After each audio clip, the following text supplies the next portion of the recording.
Vestidos de... Os reis xa salen agora nas navidades, salían. Despois día de reis, pois xa acababan, e andaban polos pueblos, desde día de noche en buena hasta día de reis, andaban polos pueblos.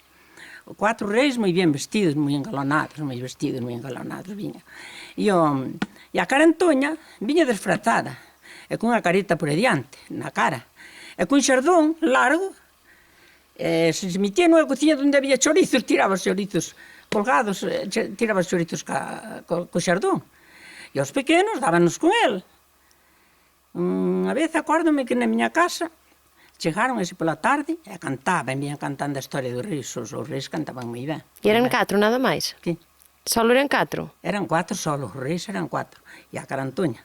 Aí viña tamén un mochilero, que había que lle dar, dabanlle un lacón, dabanlle chorizos, había que lle dar.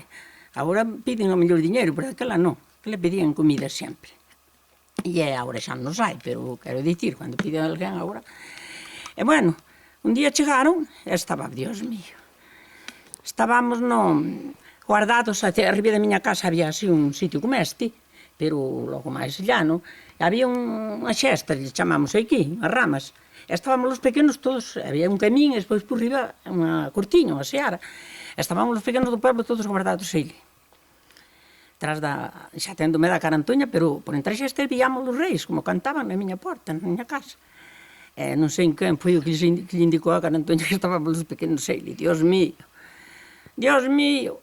salta, mira, algúns pequenos saltamos unha paredes, o que aqueles caían, bueno, menudo.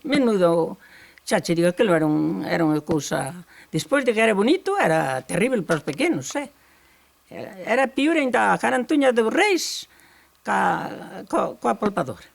Pior, sí. Bueno... Onde era a súa aldea? Era aí na parroquia do Cibreiro, onde necín eu. Como se chamaba? Fonte Ferreira. Fonte Ferreira. Sí, Puebla e Fonte Ferreira. Foi onde necín eu, e este é Celeiro, de verdad.